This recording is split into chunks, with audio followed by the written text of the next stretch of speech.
பிஸ்மில்லாஹிர் ரஹ்மானிர் ரஹீம். அல்ஹம்துலில்லாஹி ரப்பில் ஆலமீன். வஸ்ஸலாத்து வஸ்ஸலாமு அலா அஷ்ரஃபில் அன்பியா வ ஸய்யிதில் முர்ஸலீன் முஹம்மதின் வ அலா ஆலிஹி வ ஸஹ்பிஹி வ மன் தபியஹும் பி இஹ்சானின் இலா யௌமித்தீன். மதிப்புக்குரிய இஸ்லாமிய சகோதரிகளே, அஸ்ஸலாமு அலைக்கும் வ ரஹ்மத்துல்லாஹி வ பரகாத்துஹு.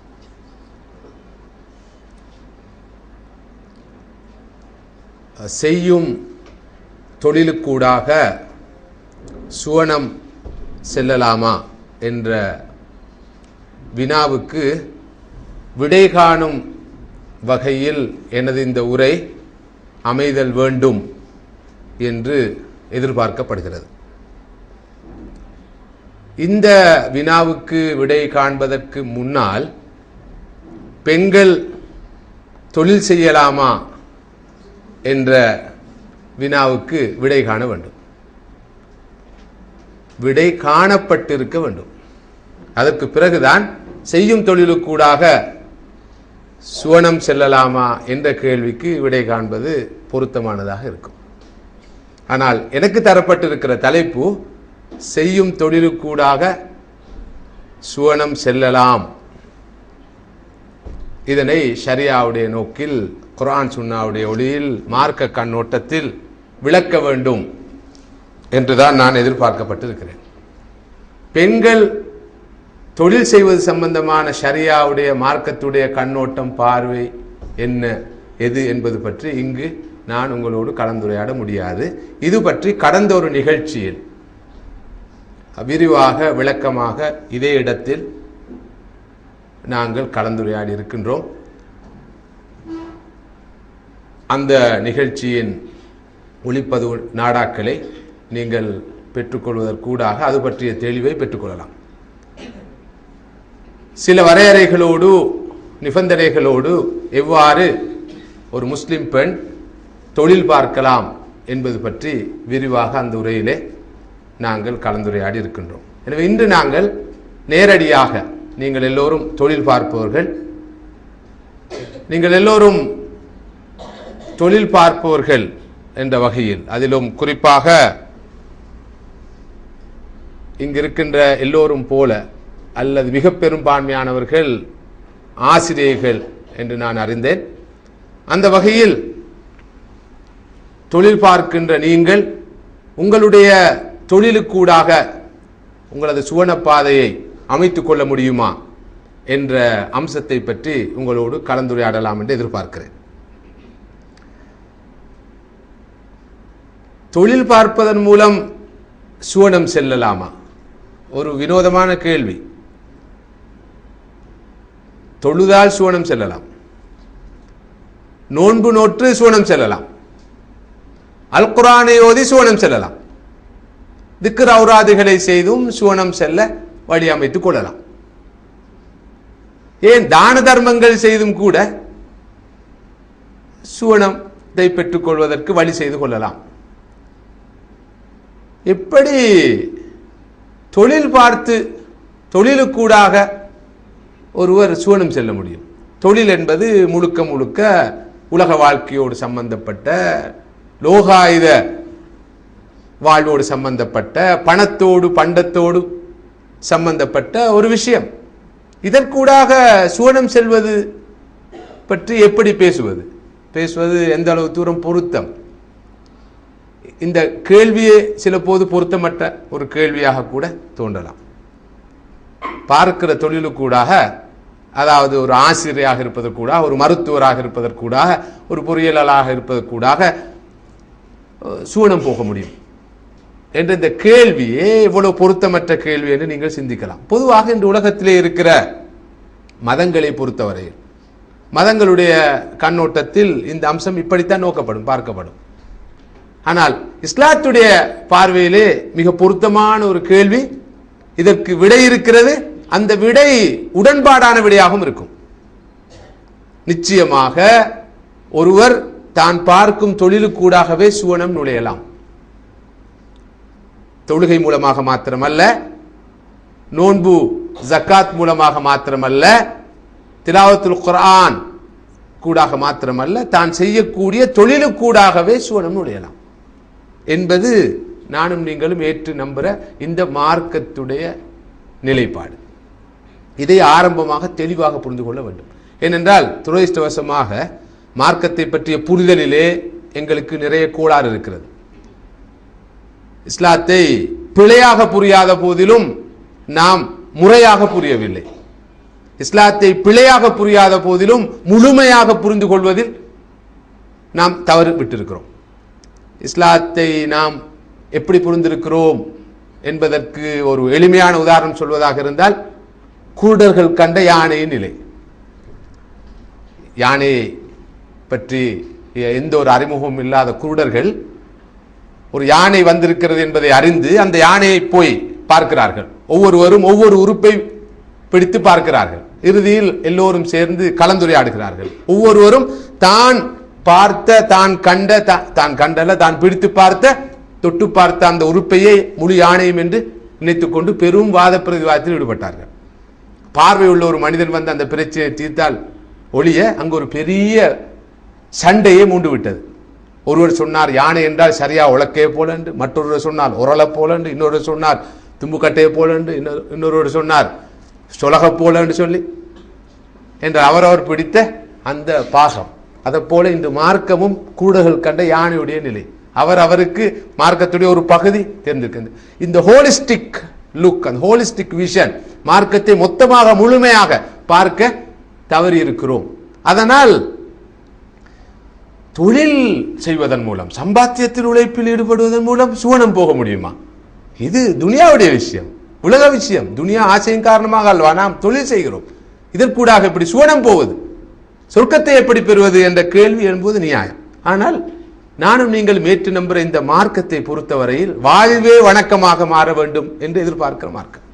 வணக்கத்துக்கு என்று காலம் நேரம் கிடையாது. வாழ்வே வணக்கமாக, முழு வாழ்க்கையுமே இபாதத்தாக மாற வேண்டும் என்பதுதான் இஸ்லாத்துடைய நோக்கம். நீங்கள் தொழுகையில் இருக்கிற போதும், தொழுகைக்கு வெளியே இருக்கிற போதும், சமையலில் இருக்கிற போதும், பாடசாலையில் வகுப்பறையில் இருக்கிற நேரத்திலும், கடை வீதியில் இருக்கிற போதும் 24 மணி நேரமும் ஒரு முஸ்லிம் இபாதத்தில் தான் இருக்கிறார், இருக்க வேண்டும் என்று எதிர்பார்க்கப்படுகிறது. அந்த கண்ணோட்டத்தில் தொழில் செய்வதை இஸ்லாம் ஒரு வணக்கம் என்று சொல்கிறது. தொழுகை ஒரு வணக்கமாக இபாதத்தாக இருப்பது போல, நோன்பும் திலாவத்துல் குர்ஆனும் ஒரு இபாதத்தாக இருக்கிறது போல, உழைப்பது ஒரு இபாதத், தொழில் செய்வது ஒரு வணக்கம், ஒரு அமல், தவாபை பெற்றுத்தரக்கூடிய, அஜ்ரை பெற்றுத்தரக்கூடிய ஒரு புண்ணிய காரியம் என்ற கருத்தை இஸ்லாம் சொல்கிறது. ஸல்லல்லாஹு அலைஹி வஸல்லம் அவருடைய ஒரு ஹதீஸை உங்களது கவனத்துக்கு நான் கொண்டு வர விரும்புகிறேன். ஒரு நாள் ஸல்லல்லாஹு அலைஹி வஸல்லம் சொன்னார்கள், ஒரு மனிதன் தனது கையிலே ஒரு ஈத்த கன்றை கையில் வைத்திருக்கிறான். அதனை நட்டுவதற்காக பயிர் நிலத்துக்கு போய்கொண்டிருக்கும் வேளையில், சந்தர்ப்பத்தில் கியாமத் வருகிறது, உலகம் அழிய போகிறது. கையில ஈத்த மரத்தோடு நிற்கிறார். அதனை நட்டுவதற்காக செல்லும் வழியில் தான் கியாமத், யுக முடிவு, உலக அழிவு வருகிறது என்று இவருக்கு தெரிகிறது. அந்த நிலையில் இவர் என்ன செய்ய வேண்டும்? போறார் பயிர் நிலத்துக்கு, கையில் இருக்கிறது ஈத்த மரம் அல்லது ஒரு ஈத்தங்கன்று. இதை நட்டுவதற்காக போகிறார். செல்லும் வழியில் கியாமத் வர, உலகமே அழிய போகிறது, யுக முடிவு வரப்போகிறது. இவர் என்ன செய்ய வேண்டும்? உடனடியாக தௌபா செய்ய வேண்டும், பள்ளிவாசலுக்கு ஓட வேண்டும், முசல்லாவில் போய் நிற்க வேண்டும், அக்கம் பக்கத்திலோடெல்லாம் போய் செய்த குற்றங்களுக்காக, தவறுகளுக்காக மன்னிப்பு கேட்க வேண்டும், அல்லது குர்ஆன் ஓதுவதில் ஈடுபட வேண்டும், அல்லது திக்ருகளை செய்ய ஆரம்பிக்க வேண்டும். இப்படித்தான் பதில் வரும். ஸல்லல்லாஹு அலைஹி வஸல்லம் சொன்னார்கள், அவர் அந்த நேரத்தில் செய்ய வேண்டிய வேலை என்ன தெரியுமா? ஃபல்யக்ரிஸ்ஹா, அந்த மரத்தை நட்ட வேண்டும். கியாமத் வந்து கொண்டிருக்கிறது, உலகம் அழிய போகிறது. அந்த நேரத்தில் கூட, அந்த வேளையில் அவர் செய்ய வேண்டிய அமல், இபாதத், பணி என்ன? அந்த ஈத்த கன்றை நட்டுவதாகும். நட்டட்டும் என்று சொன்னார்கள் ஸல்லல்லாஹு அலைஹி வஸல்லம் அவர்கள். அவர் கபருக்கு போவார், மஹ்ஷருக்கு போவார், மறுமைக்கு போவார். எங்க இருந்து? அவருடைய விவசாய நிலத்திலிருந்து. ஒருவர் பள்ளிவாசலிருந்து போவார், மற்றொருவர் முசல்லால் இருந்த நிலையில் போவார், இன்னொருவர் சமையலாலையில் இருந்த நிலையில் போவார், இன்னொருவர் தன்னுடைய தொழிற்சாலையில் இருந்த நிலையில் போவார், மற்றொருவர் காரியாலயத்தில் இருந்த நிலையில் போவார். இவர் விவசாய நிலத்தில் இருந்த நிலையில அல்லாஹ்வை சந்திப்பார். அவர் எந்த இடத்தில் இருக்கிறார் என்பது முக்கியமல்ல, அவர் எந்த மனோநிலையோடு, எந்த ஒரு நம்பிக்கையோடு, எந்த ஒரு பின்புலத்தோடு, எந்த ஒரு பின்னணியோடு கர்மமாற்றிக் கொண்டிருக்கிறார் என்பதுதான் முக்கியம். ஒருவர் சுஜூதில் இருக்கிற நிலையில மௌத்தானால் சந்தோஷமான விஷயம். நாங்க எப்படி சொல்லுவோம், சுப்ஹானல்லாஹ், சுஜூதில் இருக்கிற நேரம் அவருடைய ரூஹு பிரிஞ்சிச்சு, அவர் நிச்சயமாக சுவனவாசி என்று நாங்க அவருக்கு சில போது சான்றிதழ் வழங்குவோம். மற்றொருவர் கடை தெருவில் வியாபாரம் செய்து கொண்டிருக்கிற நிலையில மௌத்தா போனா துனியா தாரி, ரோஹு பிரிஞ்சது கடை தெருவில், ரோஹு பிரிஞ்சது காரியாலயத்தில், ரோஹு பிரிஞ்சது மார்க்கெட்ல. இனி கடைசி வர காட்டிலும் மார்க்கெட் தானே, மார்க்கெட்ல வச்சு மலக்குள் மௌத் வந்து அவருடைய ரூஹை கைப்பற்றிட்டு போயிட்டார். இவ்வளவுதான் வாழ்க்கைன்னு சொல்லி அவருக்கு மறைமுகமாக நரகத்துக்கு போற சான்றிதழை எழுதி கொடுத்துருவோம். மரண சகத்திக்க கொடுக்குற மாதிரி நாங்களும் நிறைய இப்படியான சகத்திக்கைகள் கொடுக்கிறது. ஆனா உண்மையில் வெளிப்பார்வைக்கு முதலாவது நிலை ஒரு மிக ஆன்மீக மயமான ஒரு நிலை போன்றும், இரண்டாவது நிலை உலகமயமான ஒரு நிலை போன்றும் தோன்றினாலும் அல்லாஹ்வுடைய பார்வையில் அப்படித்தான் இருக்க வேண்டும் என்பது இல்லை. சில போது இந்த சுஜூதில இருந்தவர் அல்லாஹ்வினால் நிராகரிக்கப்பட்டு அவருடைய பின்னணியின் காரணமாக அந்த கடைத்தெருவில் இருந்த நிலையில் ரூஹ் கைப்பற்றப்பட்டாரே, அவர் அல்லாஹ்வினால் கபூல் செய்யப்படுவதற்கு நிறைய வாய்ப்பு இருக்கிறது. ஸல்லல்லாஹு அலைஹி வஸல்லம் அவர்கள் சொன்னார்கள், ஒருவர் காலையில் வீட்டிலிருந்து உழைப்புக்காக தொழிலுக்காக சென்று மாலையில் களைப்படைந்த நிலையில் கஷ்டப்பட்டு உழைத்து தனது தொழிலை முறையாக சரியாக செய்து தனது கடமையை சரியாக நிறைவேற்றி களைப்படைந்த நிலையில் வீடு திரும்புகிறாரா, அவர் பாவங்கள் மன்னிக்கப்பட்ட நிலையில் வீடு திரும்புகிறார். சுப்ஹானல்லாஹ். ஒருவர் தொழிலுக்காக சென்று சரியாக தனது கடமையை நிறைவேற்றி அதனால் களைப்படைந்த நிலையில் வீட்டுக்கு திரும்புகிறாரா, செய்த பாவங்கள் அனைத்தும் மன்னிக்கப்பட்ட நிலையில் வீடு திரும்புகிறார் என்று சொன்னார்கள் ஸல்லல்லாஹு அலைஹி வஸல்லம். ஒரு மனிதனுடைய பாவங்களை அவன் செய்கிற தொழில் மன்னிக்க வைக்கிறது. ஒரு மனிதனுடைய பாவங்களுக்கு கஃபாராவாக அவன் சரியாக முறையாக ஒழுங்காக நேர்த்தியாக செய்கிற தொழில் காரணமாக அமைகிறது என்ற கருத்தை மிக தெளிவாக சொல்கிற ஒரு ஹதீஸாக இதனை நாங்கள் பார்க்கிறோம். ஒரு நாள் ஸல்லல்லாஹு அலைஹி வஸல்லம் உடைய காலம், ஸல்லல்லாஹு அலைஹி வஸல்லம் அவர்கள் சில சஹாபாக்கள் ஒரு இடத்திலே அமர்ந்திருக்கிறார்கள். அந்த வழியாக ஒரு நல்ல வாட்ட சாட்டமான ஆஜாகுவான ஒரு ஆள் போறார். இவரை பார்த்த சஹாபாக்கள், அல்லாஹ்வின் தூதரே பாருங்க, எப்படி உஷாரான ஒரு ஆள், ஆரோக்கியமான ஒரு ஆள், வாட்ட சாட்டமான ஒரு ஆள், எங்க போறார் இவர் அல்லாஹ்வுடைய பாதையில போராடுற ஒரு முஜாஹிதாக இருந்தால், அல்லாஹ்வின் பாதையில் போராடுகின்ற ஒரு முஜாஹிதாக போராளியாக இருந்தால் எவ்வளவு நன்றாக இருக்கும் என்று சொன்னார்கள். இதை கேட்ட ஸல்லல்லாஹு அலைஹி வஸல்லம் சொன்னார்கள், அப்படி அல்ல, அந்த மனிதன் அதோ இப்போது போய்கொண்டிருக்கிறான், அந்த மனிதன் அவன் முதுமை பருவத்தில் இருக்கிற தனது பெற்றோரை வாழ வைக்க வேண்டும் என்பதற்காக சம்பாதிக்க போகிறானா, அவன் அல்லாஹ்வின் பாதையில் தான் இருக்கிறான். தனது சிறிய குழந்தைகளை வாழ வைப்பதற்காக உழைக்க போகிறானா, அவன் அல்லாஹ்வின் பாதையில் தான் இருக்கிறான். பிறரிடம் போய் கையேந்த கூடாது, சுயமரியாதையோடு சுய கௌரவத்தோடு எனது உழைப்பில் எனது சொந்த கால் நின்று நான் வாழ வேண்டும் என்ற நோக்கத்தோடு அவன் உழைக்க போகிறானா, அவன் அல்லாஹ்வின் பாதையில் தான் இருக்கிறான். எவன் பெருமைக்காகவும் திமிருக்காகவும் ஆணவத்தின் காரணமாகவும் அகங்காரத்தின் காரணமாகவும் வெளியேறி செல்கிறானோ அவன் தான் ஷைத்தானுடைய பாதையில் இருக்கிறான் என்று ஸல்லல்லாஹு அலைஹி வஸல்லம் அவர்கள் ஃபீ ஸபீலில்லாஹ்வுக்கு ஒரு அற்புதமான விளக்கத்தை இந்த ஹதீஸ் கூடாக கொடுக்கிறார்கள். எனவே உழைக்க செல்வது ஃபீ ஸபீலில்லாஹ், அல்லாஹ்வின் பாதையில் செல்வது, பள்ளிக்கு போற மாதிரி மஸ்ஜிதுக்கு போற மாதிரி. உதாரணமாக இப்ப ஒரு டீச்சர் செமினார் ஒன்றுக்கு நீங்க போறேன்டால் அவங்களுக்கு ஒரு ட்ரெண்ட் இருக்கு, ஒரு மைண்ட் செட் இருக்கும். நாங்கள் போகிறோம், என்ன செய்ய கட்டாயம் போகணும், டீச்சர்ஸுக்கான ஒரு செமினார் நடக்குது, போகாட்டி அப்படி பிரச்சனை இப்படி பிரச்சனை, அந்த சர்டிஃபிகேட் கிடைக்காது இந்த சர்டிஃபிகேட் கிடைக்காது, அதனால ப்ரொமோஷன் கிடைக்காது, அதனால இன்க்ரிமெண்ட் கிடைக்காது, அதனால இருக்குது, அதனால போய் தொலைவணும் மட்டும் போகிறது. ஆனா இன்றைக்கு நான் நினைக்கிறேன் பெரும்பாலும் இந்த சபைக்கு வருகிற போது சற்று வித்தியாசமான உணர்வு இருக்கும். ஒரு வகையான ஒரு ஸ்பிரிச்சுவல் ஃபீலிங், ஒரு ஆன்மீக உணர்வு, ஒரு ஹதீஸ் மஜ்லிஸ், ஒரு ஒரு மார்க்க விஷயத்தை பற்றி கேட்க அறிய போகிறோம். அல்லாஹு தாலா இதை கபூல் செய்வான், இது ஒரு ஃபீஸபில்லா மாதிரி, இதில் நன்மை கிடைக்கும், விபாதத்து கிடைக்கும் ஒரு ஃபீலிங்கோட இப்படியான ஒரு மனப்பதிவு எங்கள்கிட்ட ஆழமாக இருக்குது. ஆனால் இஸ்லாமிய நோக்கில் அப்படி அல்ல. நீங்க போற அந்த டீச்சர்ஸுக்கான செமினாரும் ஃபீஸபில்லாவாக அமையக்கூடியது தான். நீங்க அந்த நோக்கத்தோட போகிற நேரம் இல்லாத போது அதுவே ஃபீஸபிலி ஷைத்தானுடைய பாதையில் நீங்கள் மேற்கொள்கிற பயணமாகவும் அமைந்துவிடக்கூடும். உழைப்புக்காக செல்வதை, சம்பாத்தியத்துக்காக செல்வதை, தொழில் பார்க்க செல்வதை அல்லாஹ்வுடைய அருளை தேடுவதற்காக செல்வது என்று குர்ஆன் வர்ணிக்கிறது. ஜும்மாவுடைய நாளிலே, வெள்ளிக்கிழமையிலே குர்ஆன் சொல்கிறது, வெள்ளிக்கிழமையில் அதான் சொல்லப்பட்டால் ஜும்மாவுக்காக நீங்கள் உங்களது கொடுக்கல் வாங்கல் தொழில் துறவுகளை எல்லாம் இடைநிறுத்தம் செய்துவிட்டு உடனடியாக ஃபஸ்அவு இலா திக்ரில்லாஹ், அல்லாஹ்வை திக்ர் செய்வதற்காக பள்ளிவாசலுக்கு விரையுங்கள். டைரக்டா ஆண்களுக்கு சொல்லப்பட்டது, பெண்கள் துஹரை தொழுவார்கள், அதுவும் திக்ர்.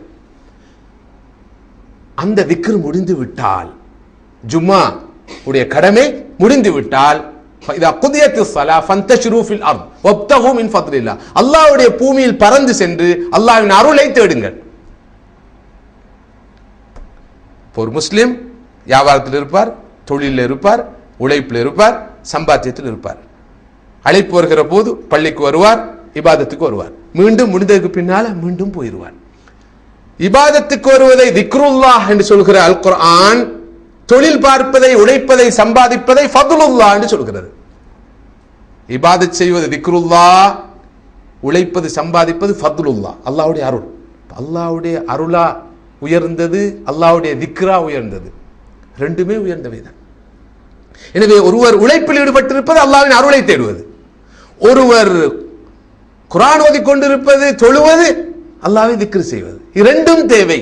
எனவேதான் குர்ஆன் முஜாஹிதுகளோடு சேர்த்து சம்பாத்தியத்தில் ஈடுபட்டிருப்பவர்களை குறிப்பிட்டிருப்பதை பார்க்கிறோம். வஆஹரூன யத்ரிபூன ஃபில் அர்த் யப்தகூன மின் ஃபத்லில்லாஹ் வஆஹரூன யுகாத்திலூன ஃபீ ஸபீலில்லாஹ். ஒரு சாரார் பூமியில் பறந்து சென்று அல்லாஹ்வின் அருளை தேடுகிறார்கள், மற்றொரு சாரார் அல்லாஹ்வின் பாதையில் போராடுகிறார்கள். ரெண்டு பேரையும் அல்லாஹ் ஒன்றாக இணைத்து அல் குர்ஆனிலே சொல்லியிருப்பதை நாங்கள் பார்க்கிறோம். அல்லாஹ்வுடைய கட்டளை, எந்த அல்லாஹ் தொழச் சொல்றானோ, எந்த அல்லாஹ் பள்ளிக்கு வர சொல்றானோ, எந்த அல்லாஹ் இபாதத்தில் ஈடுபட சொல்றானோ அதே அல்லாஹ் சொல்றான், பூமியில் பறந்து சென்று நீங்கள் அல்லாஹ்வின் அருளை தேடுங்கள், சம்பாத்தியத்தில் ஈடுபடுங்கள், உழைப்பில் ஈடுபடுங்கள். ஹுவல்லதி ஜஅலக்குமுல் அர்த தலூலன் ஃபம்ஷூ ஃபீ மனாகிபிஹா வகுலூ மின் ரிஸ்கிஹி வ இலைஹின் நுஷூர்.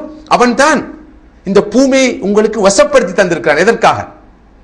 ஹுவல்லதி ஜஅலக்குமுல் அர்த தலூலன், வசப்படுத்தி தந்திருக்கிறார், நீங்கள் இந்த பூமியில் பல்வேறு நடவடிக்கையில் ஈடுபடுவதற்காக. எனவே ஃபம்ஷூ ஃபீ மனாகிபிஹா, இந்த பூமியின் பல பாகங்களுக்கும் பறந்து சென்று வகுலூ மின் ரிஸ்கிஹி, அல்லாஹ்வுடைய அருளை தேடி பெற்று நீங்கள் புசியுங்கள் என்று அல்லாஹ் கட்டளை இடுகிறான். எந்த அல்லாஹ் ஜும்மாவுடைய நாளையில் பள்ளிக்கு வருமாறு சொன்னானோ அதே அல்லாஹ் சொல்றான், ஃபைதா குதியத்து ஸலா ஃபந்தஷிரு ஃபில் அர்த், தொழுகை முடிஞ்சிட்டா பள்ளியில குந்துர இல்ல, பூமியில பறந்து சென்று அல்லாஹ்வுடைய அருளை தேடுங்க. பள்ளிக்கு அழைத்தவனும் அல்லாஹ், பள்ளியிலிருந்து வெளியே போய் உழைக்குமாறு சொல்றவனும் அல்லாஹ். சரி, இந்த கட்டளைய ஈமான் கொண்டவர்களே, ஜும்மாவுடைய நாளில் ஜும்மா தொழுகைக்காக அதான் சொல்லப்பட்டு விட்டால் நீங்கள் உங்களது கொடுக்கல் வாங்கல் தொழில் முயற்சிகள் அனைத்தையும் இடைநிறுத்திவிட்டு உடனடியாக அல்லாஹ்வை திக்ர் செய்வதற்காக விரைந்து வாருங்கள் என்று அல்லாஹ் சொல்ற நேரம் அல்லாஹ் அடியார்கள் எங்க இருப்பாங்க? எங்க இருக்க வேணும்? ஆல்ரெடி அவங்க பள்ளியுளுக்கு இருந்தா, எந்த நேரம் பள்ளியுளுக்கு இருந்தா, பள்ளியே தஞ்சமிட்டு குந்தி கொண்டிருந்தா, அல்லாஹ் இந்த கட்டளை, அல்லாஹ் இந்த அழைப்பு அர்த்தமற்றதா போயிடும். அல்லாஹ் பஜார்ல உள்ள, ஆபீஸ்ல உள்ள, ஃபேக்டரியில உள்ள, ஃபர்ம்ல உள்ள, கம்பெனியில உள்ள ஆக்களை பார்த்து தான் சொல்றான் வாங்குவோன்னு சொல்லி. அப்ப மூமின்கள் அல்லாஹ் கூப்பிடுற நேரம் எங்க இருக்கணும்? பஜார்ல இருக்கணும், தொழில இருக்கணும், ஆபீஸ்ல இருக்கணும். அல்லாஹ் கூப்பிடுற நேரம் அல்லாஹ் கூப்பிடுறான்னு எழுப்பிட்டு போகணும். பிறகு போய் இபாதத் செஞ்சு முடிச்சதுக்கு பிறகு அடுத்த கட்டளை வருது, குந்தி கொண்டு இருக்கிறல போங்க எல்லாரும் வருவா, போய் திரும்ப உழைப்பில் ஈடுபடுங்க, தொழில ஈடுபடுங்க. அல்லாஹ்வோட கட்டளை. இன்னைக்கு என்ன நடக்குது?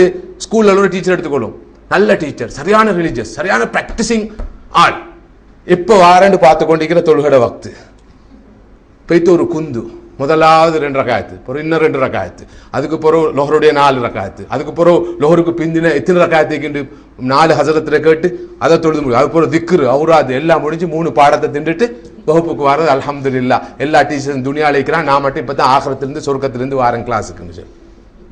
இப்படியான ஒரு மனப்பதிவு அது ஒரு சாரார்ட்ட. அடுத்த சாரார் மறுபக்கம், அதை பற்றி நாங்கள் பின்னால பார்ப்போம். சகோதரிகளே, தொழிலை பற்றி உழைப்பை பற்றி இஸ்லாமிய நோக்கியது. முதலாவது அந்த பார்வை விளையும் கொள்ளணும். தொழிலை பற்றி மார்க்கம் எப்படி பார்க்குதுன்னு சொல்லி.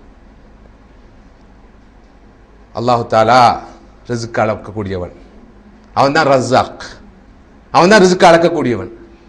எனவே மனிதர்களாகிய நாங்கள் ரிஸ்க்குக்காக அலட்டிக்கொள்ள தேவையில்லை, அதெல்லாம் கிடைக்கும் என்ற ஒரு மனப்பதிவு உள்ள மக்களும் சமூகத்திலே இருக்கிறார்கள். மார்க்கத்தின் பேரால் இந்த நிலைப்பாட்டில் இருப்பதை நாங்கள் பார்க்கிறோம்.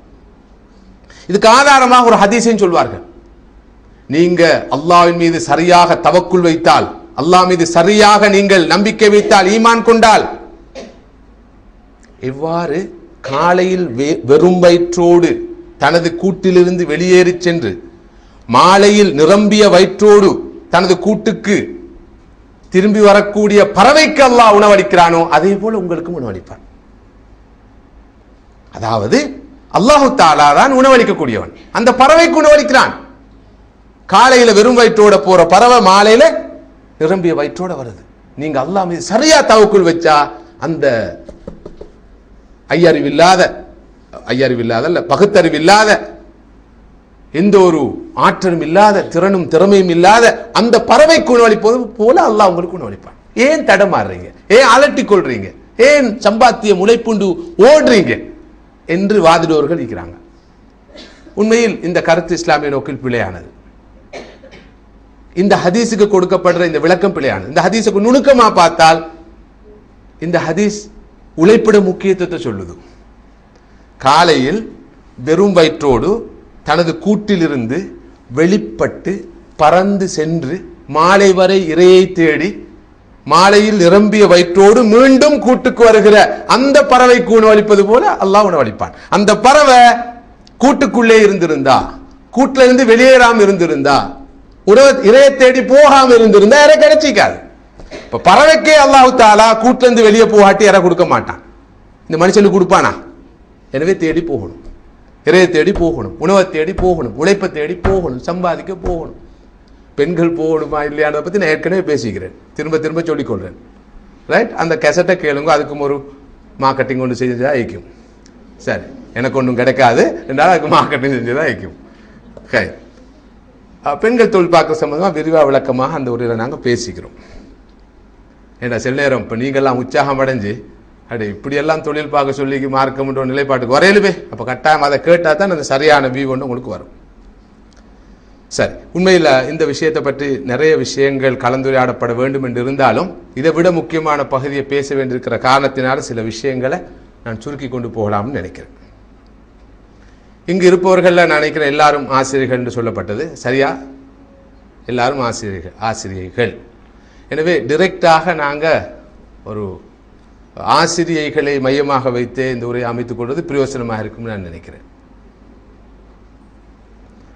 ஆசிரியராக சேவையாற்றுவது அல்லது கற்பித்தல் என்பது இந்த உலகத்தில் ஒரு தொழிலாகத்தான் கருதப்படுது.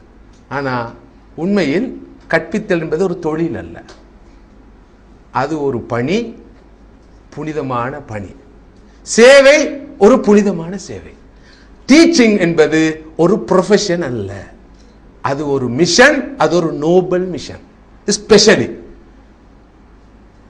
மருத்துவம் அப்படித்தான். எல்லா தொழில்களும் மிஷனாகத்தான் அமைய வேண்டும் என்று எதிர்பார்க்கப்பட்டாலும் ஸ்பெஷலி விசேஷமாக குறிப்பாக சிறப்பாக கற்பித்தல் என்பது ஒரு தொழில் அல்ல, வருமானத்துக்கு ஒரு வழி அல்ல, வருமானத்துக்கான ஒரு மூலம் அல்ல. அப்படி ஒரு மனப்பதிவு இருந்த போதிலும் கூட ஆரம்பமாக இஸ்லாமிய நோக்கில் ஆசிரியர்களாகிய நீங்கள் புரிந்து கொள்ள வேண்டிய மிகப்பெரிய பொறுப்பான ஒரு உண்மையை உங்களது கவனத்துக்கு கொண்டு வரேன். டீச்சிங் என்பது ஒரு தொழில் அல்ல, வருமானத்துக்கான ஒரு வழி அல்ல, வருமானத்துக்கான ஒரு மூலம் அல்ல. திருமணத்துக்கு முன்னால் திருமணம் முடிக்க வருகிற கணவனுக்கு ஆர்வமூட்ட, மணமகனுக்கு ஆர்வமூட்ட இன்ஸ்டால்மெண்ட் டவுரி அல்ல.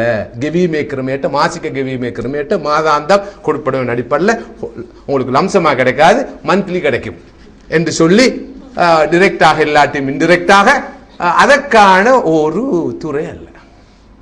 இன்றைக்கு டீச்சிங் அதுக்காக தான் முஸ்லீம் சமூகத்தில் மாறிக்கின்ற கசப்பான உண்மையை நான் சொல்லணும். நானும் ஒரு டீச்சர், எனவே எனக்கு டீச்சிங்கை பற்றி நல்லா தெரியும், இந்த துறையை பற்றி. அதை டீச்சர்ஸோட நிறைய பழகிறாள், அவர்களுடைய பல நிகழ்ச்சிகளை கலந்து கொள்கிற அந்த வகையில் டீச்சர்ஸ் மென்டாலிட்டி எஸ்பெஷலி முஸ்லீம் சமூகத்து, சோனக சமூகத்து டீச்சர்ஸ் மென்டாலிட்டியை நியாயமாக படித்து வச்சிருக்கிறேன் என்ற வகையில் பொறுப்போடு நான் சில விஷயங்களை சொல்லுவேன். கசப்பாக இருந்தாலும் பொறுத்து கொள்ள வேண்டும்.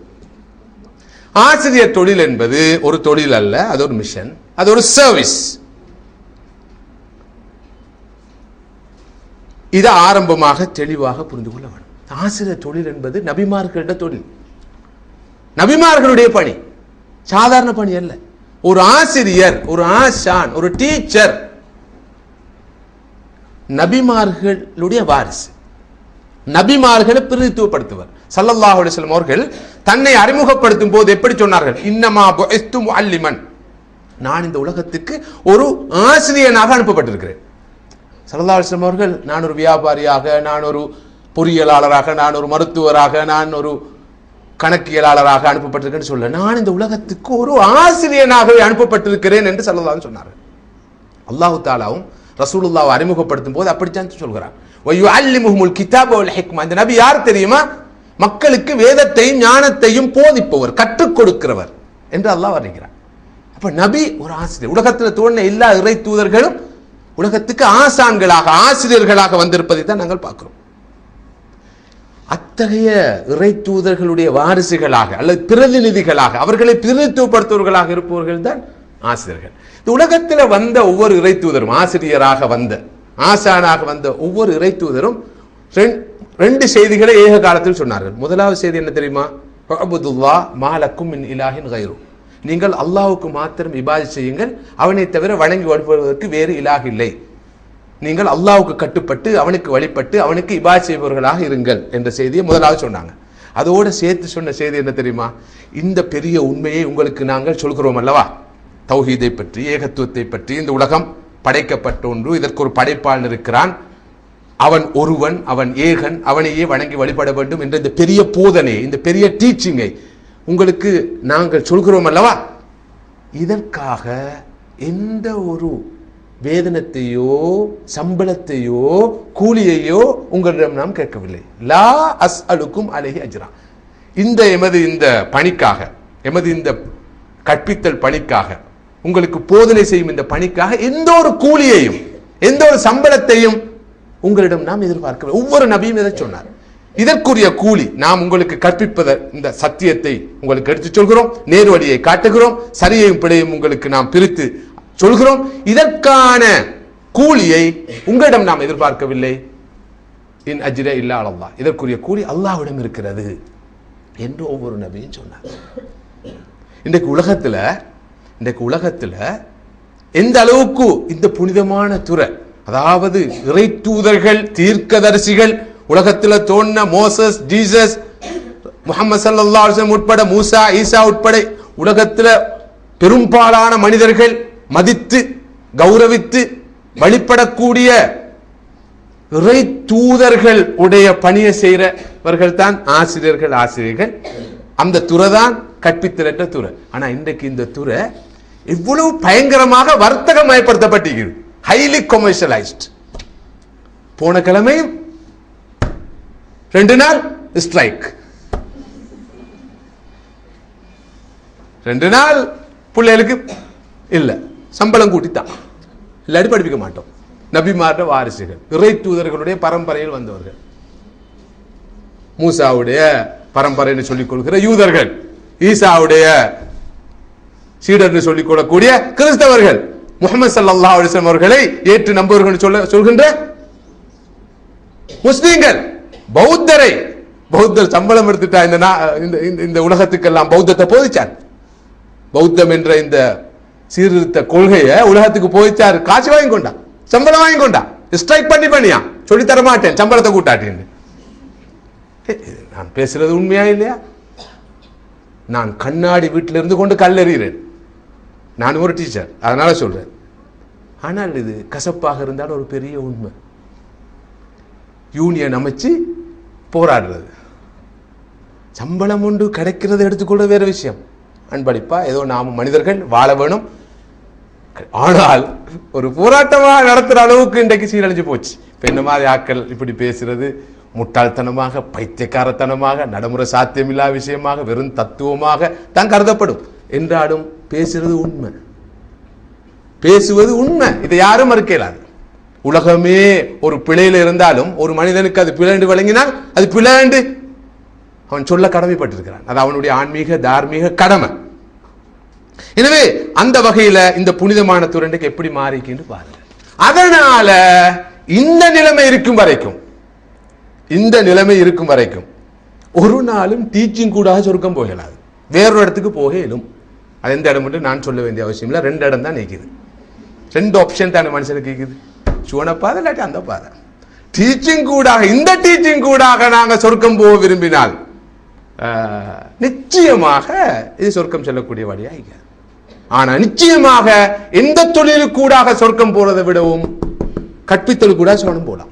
ஏதா டிரெக்டாக உலகத்தில் உள்ள ஆக உயர்ந்த நன்மக்கள், இறை தூதர்கள், தீர்க்கதரிசிகள் செய்த பணி. இங்க டீச்சிங் நான் சொல்றது வெறும் அந்த கிளாஸ் ரூம் டீச்சிங் மாத்திரமல்ல. இப்ப இது டீச்சிங், விஷயத்தை சொல்றது, ஒரு விஷயத்தை உணர்த்துறது, விளக்குறது. இதுக்கு முன்னால் நடந்த ஒரு ப்ரோக்ராம், அது டீச்சிங். இந்த பரந்த கண்ணோட்டம், தவால ஈடுபட்டிருக்க ஒரு தாய் செய்யறது டீச்சிங். ஸ்கூல்ல படிப்பிக்கிற மட்டுமல்ல, யூனிவர்சிட்டியில் லெக்சர் ஆகிக்கிறது மாத்திரமல்ல, அதுல ஸ்பெஷலாக படிப்பிக்கிறது, ஒரு நேரடியாகவே சிறார்களுக்கு அறிவை போதிக்கிறது. மிகப்பெரிய அமல். எந்த அளவுக்கு என்றால் ஸல்லல்லாஹு அலைஹி சொன்னார்கள், மனிதர்களுக்கு நல்ல விஷயங்களை சொல்லிக் கொடுக்கிற ஆட்களுக்காக மலக்குகள் எந்த நேரமும் துஆ செய்து கொண்டிருக்கிறார்கள். நல்ல விஷயங்கள், மேத்ஸ் படிப்பிக்கிறது நல்ல விஷயம், ஜியோகிராஃபியை படிப்பிக்கிறது, சோசியல் ஸ்டடிஸ் படிப்பிக்கிறது, ஹிஸ்டரியை படிப்பிக்கிறது, சயின்ஸை படிப்பிக்கிறது, ரிலிஜனை படிப்பிக்கிறது மட்டுமல்ல, மனிதன் அன்றாட வாழ்க்கைக்கு தேவையான விஷயங்களை, ஹோம் சயின்ஸை படிப்பிக்கிறது, எல்லாம் நல்ல ஹைர். நல்ல விஷயங்களை மனிதர்களுக்கு போதிக்கக்கூடிய, கற்பிக்கக்கூடிய மனிதர்களுக்காக மலக்குகள் எப்போதும் துஆ செய்து கொண்டிருக்கிறார்கள். எப்ப படிப்பிச்சா, ஒழுங்கா படிப்பிச்சா, சரியாக படிப்பிச்சா துஆ கிடைச்சு கொண்டே இருக்கும். செய்யும் தொழிலுக்கூடாக சூனம் நுழைய வேண்டுமா, இந்த பார்வை வேணும், இந்த நோக்கு வேணும். அந்த வகையில செய்யும் தொழிலுக்கூடாக, குறிப்பாக டீச்சிங் கூடாக, ஆசிரியர் சேவை கூடாக, பணிக்கூடாக ஒருவர் சுவனம் செல்ல விரும்பினால் ஆசிரியர் பணியை மிகப்பெரிய ஒரு அமானிதமாக கருத வேண்டும். இது ஒரு அமானத், எல்லாம் அமானத். உலகத்தில் நாம் எந்த ஒரு பொறுப்பை சுமந்திருந்தாலும் அது அமானத். ஆனா டீச்சிங் என்பது அதிலும் மிகப்பெரிய அமானத், மிகப்பெரிய அமானத். யாரு மாட்டிக்கொள்ளாட்டியும் மறுமையில டீச்சர் மாட்டுதல் ஈக்குதே, லேசு மாசான மாட்டுதல் அல்ல. இது நான் பொறுப்போட சொல்ற விஷயம். எல்லாருக்கும் தப்பி பொழிச்சு போகலும். இந்த டீச்சர் மாட்டு, ஆசிரியர் மாற்ற மாட்டு லேசான மாட்டு அல்ல. ஆசிரியருடைய பேர்ல புள்ள குட்டியெல்லாம் வளர்ந்துப்பாங்க. அவங்க எல்லாம் சில நேரம் எங்களையும் பைபாஸ் பண்ணி வைத்துருவாங்க. நாங்க தான் நிக்க வரும். ஏனென்றா உங்களுக்கு தெரியும், உங்களுக்கு எல்லாருக்கும் பரிச்சயமான ஹதீஸ், மறுமையில மஹ்ஷர்ல 4 கேள்விகளுக்கு விடை அளிக்காத வரைக்கும் ஒருவருடைய பாதம் அசையாது. 4 கேள்வி. அது ஒரு கேள்வி என்ன? வான் இல்மிஹி மாதா அமில பிஹி, பெற்ற அறிவை வைத்து என்ன செய்தாய், பெற்ற அறிவை வைத்து என்ன செய்தாய். நான் ஒரு டீச்சர், நான் ஒரு ட்ரெயின் டீச்சர், நான் ஒரு கிராஜுவேட் டீச்சர், நான் எஸ்எல்எஸும் பாஸ், நான் டிப்ளோமாவும் பாஸ், நான் ஹையர் டிப்ளோமாவும் பாஸ், நான் போஸ்ட் கிராஜுவேட் டிப்ளோமா பாஸ், எனக்கு 25 வருஷம் சர்வீஸ், எனக்கு சொல்லித்தர வராங்க. அந்த அளவுக்கு இல்மிக்கலையா, இப்ப நாலேஜ் இருக்கலையா? ரைட். மறுமையில 4 கேள்வி, மாஸ்டர் கொஸ்டின்ஸ்ல உண்டு. சரி வாங்க டீச்சர், நீங்க பெற்ற இந்த அறிவு இருக்குது, உங்களோட நாலேஜ் இருக்குது, எடுகேஷன் இருக்குது, இதை வச்சு என்ன செஞ்சீங்க? என்ன செஞ்சனா உங்களுக்கு தெரியாதா என்ன செஞ்சேன்னு? முதலாவது எனக்கு 350 ரூபா சம்பளம், அதுக்கப்புறம் 3500 ரூபா, அப்புறம் 8500 ரூபா சேரக்கொல 350 ரூபாயில சேர்ந்த ஸ்ரீதேவி கடைசியில் ரிட்டையர் பண்ணக்கொள்ள 27,000 ரூபா சம்பளம். எத்தனை ப்ரொமோஷன் இடையில கிடைச்சி, இன்னும் 2 ப்ரொமோஷன் கிடைக்கச்சு துவேஷத்தால கிடைக்கல, பிரின்சிபல் சப்போர்ட் ஒன்று தரல, பேக்கிங் ஒன்று கிடைக்கல, இல்லாட்டி அதுவும் கிடைச்சிக்கும். செஞ்சேன், இவ்வளவு எல்லாம் செஞ்சுக்கிறேன். பிள்ளைகளுக்கு கொஞ்சம் படிப்பிச்சவன் தான் இல்லாமல் இல்லை என்று சொல்ற பதில் வரும் சொன்னா எப்படி சொர்க்கத்துக்கு போறது? இது லேசான ஒரு பொறுப்பு அல்ல. குல்லுக்கும் ராயின் வ குல்லுக்கும் மஸ்ஊலன் ரஅய்யத்திஹி ஸல்லல்லாஹு அலைஹி வஸல்லம் சொன்னார்கள், நீங்கள் ஒவ்வொருவரும் பொறுப்புதாரிகள், உங்களது பொறுப்பு பற்றி விசாரிக்கப்படுவீர்கள். ஒவ்வொருவரும் பொறுப்பு, அவங்களோட பொறுப்பு பற்றி விசாரிக்கப்படுவீங்க. இந்த பிள்ளைகள், இந்த பச்சிலம் குழந்தைகள் எங்களோட கையில் இருக்கிற எவ்வளவு பெரிய பொறுப்பு, அமானத். 40 புள்ள 30 புள்ள 25 புள்ளன்ட்டு எங்களை நம்பி வந்து இருக்கிறாங்க. அவ்வளவு பேரும் அமானிதம். ஒவ்வொரு அந்த குழந்தைகள் நாங்க விரும்பினா எங்களை சொர்க்கத்துக்கு கூட்டி கொண்டு விட்டுட்டு வருவாங்க. நாங்க விரும்பின அந்த குழந்தைகளே எங்களை கொண்டு போய் நரகத்துல தள்ளிடுவாங்க. எங்க வீட்டில் உள்ள பிள்ளைகள் அல்ல, ரோட்ல உள்ள பிள்ளைகள், ஸ்கூல்ல உள்ள பிள்ளைகள். ஏன்னா நாங்க வடிந்து அந்த பிள்ளைகளை சுமந்து கொண்டோம். இங்க தாங்க நாங்க பாக்குறோம், எங்களுக்கு ஏழும், எங்கள்கிட்ட அறிவிக்கு, ஆற்றலிக்கு, திறமைக்கு, ட்ரைனிங் இருக்கு, பயிற்சி இருக்குது. நாங்க அந்த காலேஜ் ஆஃப் எஜுகேஷன்ல பாஸ் அவுட், இந்த ட்ரைனிங் காலேஜில் பாஸ் அவுட், இவ்வளவு காலம் சர்வீஸ் தாங்க எடுத்துக்கிறோமே. இந்த பிள்ளைகள்லாம் நிற்பாங்க. வில்தானு முஹல்லதுன், சொர்க்கத்துல பிள்ளைகள், சின்ன குழந்தைகள் வந்து நிறைய பானங்கள்லாம் தார மாதிரி இவங்களும் நிற்பாங்க. இது உண்மை. நான் கொஞ்சம் கொச்சையா பச்சையாக எளிமையான லாங்குவேஜில் உங்களுக்கு சொல்றேன், கொஞ்சம் விளங்கணும்ன்றதுக்காக. இந்த கேள்விக்கு பதில் சொல்வதற்கு நாம் தயாரா? மறுமையில கேட்கப்பட்ட இந்த 4 பெரும் வினாக்கள் உண்டு, எங்களோட அறிவை வச்சு என்ன செஞ்சோம். ஆனா சில நேரம் இங்க மௌலவியாக்கள் இருக்கிறாங்க, எனக்கு தெரியாது. இது எப்படி மொழிபெயர்க்கிறேன்டா? 4 கேள்வியில் ஒரு கேள்வி, உங்களோட இல்மை வச்சு என்ன செஞ்சீங்க? அதுதானே இது. இந்த geography, social studies, maths, science படிப்பிக்கிற ஆக்களுக்குள்ள கேள்வியால் இந்த இல்மு படிச்சுக்கிறாங்களே மௌலவியாக்கள், பார்த்துக்கோங்க. உங்களுக்கு தான் மறுமையில் அல்லாஹ் கேட்பான், இல்மு வச்சு என்ன செஞ்சீங்க. அதான் குர்ஆன் ஹதீஸ் படிச்சவங்களுக்கு தான் கேள்வி என்ற ஒரு பிழையான மனப்பது. இல்முண்டே சொல்றேன். இல்முண்டா நாலேஜ், எடுகேஷன், அறிவு. அது எந்த அறிவாகவும் இருக்கலாம். அப்படி மார்க்கத்தில் அறிவு, மார்க்க அறிவு, உலக அறிவு என்ற பாகுபாடு இஸ்லாத்தை பொறுத்தவரை கிடையாது. ஆதம் அலைஹிஸ்ஸலாத்துக்கு அல்லாஹ் முதலாவது படிப்பிச்ச என்னது? வஅல்லம ஆதம அஸ்மாஅ குல்லஹா. அல்லாஹ் ஆதமுக்கு எல்லா பொருட்களின் பெயர்களையும் கற்றுக் கொடுத்தான். மருத்துவத்திட அடிப்படையை, பொறியியல் அடிப்படையை, வானவியல் அடிப்படையை, ரசாயனவியல் அடிப்படையை, பௌதிகவியல் அடிப்படைகளை கற்றுக் கொடுத்தான். முதலாவது கொடுத்த அறிவு என்ன ஆதம் அலைஹிஸ்ஸலாத்துக்கு? மார்க்க அறிவு அல்ல, அப்ப துனியாவுடைய அறிவு. ஆதம் அலைஹிஸ்ஸலாத்துக்கு ஆரம்பத்தில் அல்லாஹ் கற்றுக் கொடுத்த அந்த அறிவை வைத்து தான் உலகத்தில் எல்லா கலைகளும் எல்லா சயின்சஸும் வளர்ந்திருக்குது. ஆதம் அலைஹிஸ்ஸலாம் அவர்கள் பெற்ற அந்த அறிவின் காரணமாகத்தான் ஃபகஉ லஹு சாஜிதீன், மலக்குகள் கூட ஆதம் அலைஹிஸ்ஸலாம் அவர்களுக்கு சாஷ்டாங்கம் செய்கிற, சுஜூத் செய்கிற நிலை உருவானது. எனவே நாங்க நினைச்சுக்கிற மாதிரி, அதாவது குர்ஆன் ஹதீஸ் படித்தால் அது மார்க்க அறிவு, மருத்துவம் படித்தால் அது துனியாவுடைய அறிவு என்ற பாகுபாடு இஸ்லாத்தை பொறுத்தவரையில் பிழையானது, அந்நியமானது. எனவே நான் இங்க சொல்ல வர கருத்து என்னென்றால், அமானத், இந்த உணர்வு. நாங்கள் மிகப்பெரிய ஒரு பொறுப்பை சுமந்துட்டோம். உண்மையிலே தேவையில்லாத பொறுப்புன்னு சுமந்துட்டோம், பொறுப்பான பொறுப்புன்னு சுமந்துட்டோம். அப்படி இல்லாம இன்றைக்கு நாங்க என்ன நினைக்கிறோம் சொன்னால், வெரி ஃப்ராங்க்லி மாஷா அல்லாஹ், அட்வான்ஸ்ட் பாஸ் பண்ண உடனே மகளுக்கு டீச்சிங் கிடைச்சிட்டு, அல்ஹம்துலில்லாஹ், அல்லாஹ்வோட பெரிய அருள். துஆல இருந்தோம், சுன்னத்தா நோன்பு கொஞ்சம் பிடிச்சோம், சதக்கா 2 கொடுத்தோம். எங்கால அவன கல்பு மாறலாண்டு இல்லையா, கிடைச்சிட்டு இல்லையா டீச்சிங்? நாங்க ஒத்தர நம்பிக்கை இல்லை, அருள் அருளாகத்தான் நினைக்கிறோம். இப்ப பிரேக் த்ரூ போதாத்துக்கு பக்கத்து ஸ்கூலிலே கிடைச்சி, அதுவும் பிரின்சிபல் எங்களை சாச்சாடு மகன், ஃபுல் சப்போர்ட். அல்ஹம்துலில்லாஹ், அல்லாஹ்வோட அருள்.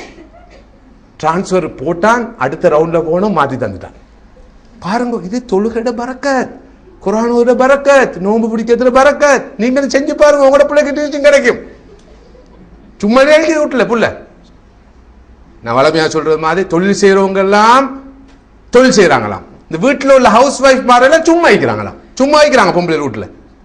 உங்களோட ஒய்ஃப் என்ன செய்யற வீட்டில்? சும்மா. எங்களோட ஒய்ஃப் டீச் பண்ற, அவ சும்மா வைக்கிற வீட்டில். அடே, அந்த பொம்பளை சும்மா வீட்டில் வைக்கிறா, இவளையா சும்மா வைக்கிறா ஸ்கூல்ல போய்த்து. இவ போய் சும்மா வைக்கிறா ஸ்கூல்ல, ரிலாக்ஸ் அல்ஹம்துலில்லாஹ்னு சொல்லி 1 மணி நேரம் கூட நிக்கிறா, வீட்டுக்கு போனாவே இல்லைன்னு. அந்த பொம்பளை படுற பாடு அங்க வீட்டுல, இது பெரிய உண்மை, கசப்பான உண்மை. அப்ப சும்மா, இதெல்லாம் பிழையான மனப்பதிவுகள். அப்ப அவன் பாக்குற, சும்மா வைக்காம ஏதாவது செய்வோம். சும்மா வைக்கிற ஒரு நாளைக்கு ஒரு பொம்பளை, வீட்டு வேலை செய்யற பொம்பளை எத்தனை கிலோமீட்டர் நடக்கிறா தெரியுமா? லேசான ஒரு நடையா நடக்கிறா. காலில் இருந்து. இந்த டீச்சர் நடக்கிறல்ல அவ வேலைக்கு போறேன்னு சொல்லியே ரெஸ்ட் எடுப்பான். ரெண்டே செய்யறவங்களும் இருப்பாங்க, இல்லாம இருக்க மாட்டாங்க, பெரும்பாடு. எனவே இது ஒரு வரப்பிரசாதம் அல்ல, இது ஒரு அருள் அல்ல, இது மிகப்பெரிய அமானத். மறுமையில இதுவே ஒரு பெரிய பிரச்சனையா மாறும். ஒரு புள்ள வந்து ஒரு விஷயத்தை கேட்குது, வகுப்புல படிப்பிச்ச விடங்க இல்லையா, டியூஷன் கிளாஸுக்கு வந்தா படிப்பிச்சு தாரு லேசா சொல்லிடுறோம். ஸல்லல்லாஹு சொன்னார்கள், தான் அறிந்த ஒரு அறிவை ஒருவர் மறைத்தால், சொல்லிக் கொடுக்காமல் இருந்தால், மறுமையில் நரகத்தில் நெருப்பினாலான ஒரு கடிவாளம் அவருக்கு அணிவிக்கப்படும். தான் பெற்ற ஒரு அறிவை, தான் அறிந்த ஒரு நாலேஜை கேட்ட போது சொல்லிக் கொடுக்காம இருந்தால் அவருக்கு மறுமையில நரகத்தில் நெருப்பினான ஒரு கடிவாளம் அணிவிக்கப்படும் என்று சொன்னார்கள் ஸல்லல்லாஹு அலைஹி வஸல்லம். இந்த துறை மிகப்பெரிய அமானத், லேசுமாசான அமானத்தல். இது ஒரு பெரிய தலையிடியா மாறணும் ஒரு டீச்சருக்கு. ரஹ்மானே நான் ஏன் இதை சுமந்தேன் என்று, அதான் உண்மை. என்ன மறுமையில பெரிய கை சேதமா இருக்கும். இது மிகப்பெரிய ஒரு கை சேதமாக மாறும் என்பதில் சந்தேகம் இல்லை. ஆனா விரும்பினால், இது ஒரு அமானத்தாக கருதி ஒருவர் இந்த பணியை செய்தால் சுவனத்துக்கு லேசா போற வழியாகவும் இதுதான். எந்த அளவுக்கு என்றால், 4 பிள்ளைகளை உருவாக்கிட்டு போங்க, நல்லா படிப்பிச்சுட்டு போங்க. இல்முன் யுன்தஃபா பிஹி. ஒரு மரணித்து விட்டால் உலகத்துக்கும் அவருக்கும் இடையில் உள்ள எல்லா தொடர்பும் அறுபற்றும். 3 தொடர்புகளை தவிர அதில் ஒரு தொடர்பு என்ன? இல்முன் யுன்தஃபா பிஹி. இவர் சொல்லி கொடுத்துட்டு போன அறிவு. இவர் ஒரு பிள்ளைக்கு படிப்பிச்சு, அந்த பிள்ளை படிப்பிச்சு போய்கொண்டே இருக்குது. அந்த நாலேஜ் புத்தகம் எழுதினார், அந்த புத்தகம் வாசிக்கப்பட்டு கொண்டே இருக்குது. 4 பேர் உருவாக்கிட்டு போனார், அவங்க பலர் உருவாக்கி கொண்டே இருக்கிறாங்க. அந்த இவரால் கற்பிக்கப்பட்ட போதிக்கப்பட்ட அந்த அறிவு உலகத்தில் இருக்கும் காலமெல்லாம் இவருக்கு கபருக்கு நன்மை வைத்துக் கொண்டே இருக்கும். மௌத்தான பிறகு ஒழுங்காக தொடரல, இபாத் செய்யல, வணக்க வழிபாடுகள் ஈடுபடல, தொழில ஒழுங்கா செய்யல, டீச்சரா இருந்தா ஒழுங்கா டீச் பண்ணல, மௌத்தான பிறகு 50 யாசின் ஓதி 30 குர்ஆன கத்தும் செஞ்சு சும்மா அந்த விஐபி லோன்ஸ்ல சொர்க்கத்துக்கு அனுப்புறதுக்கு எடுக்கிற முயற்சி பலன் அளிக்காது. இப்படித்தான் சொர்க்கத்துக்கு போறதுக்கு வழி செய்யணும். தொடர்ந்து நன்மை கிடைக்கணுமா, மௌத்தான பிறகும் நன்மைகள் வந்து மீசானுல் ஹசனாத்துல வந்து குமிஞ்சு கொண்டிருக்கணுமா, இல்முன் யுன்தஃபா பிஹி. தொடர்ந்து பிரயோசனம் அளிக்கக்கூடிய அறிவு பிள்ளைகளை உருவாக்கிட்டு போயிருக்கு. சந்தோஷமா இருக்கும். அல்ஹம்துலில்லாஹ், என்னால் உருவான பிள்ளைகள் எனது அர்ப்பணத்தால, என் தியாகத்தால, என் உழைப்பால, என் வழிகாட்டலால, என் வழிப்படுத்தலால, நெறிப்படுத்தலான உருவான பிள்ளைகள். அவங்க இருக்கிற காலமெல்லாம், அவங்க இந்த அறிவை சொல்லும் காலமெல்லாம் நன்மை கிடைச்சு கொண்டே இருக்கும். எனவே 2 பக்கத்துக்கும் இருக்கிறது.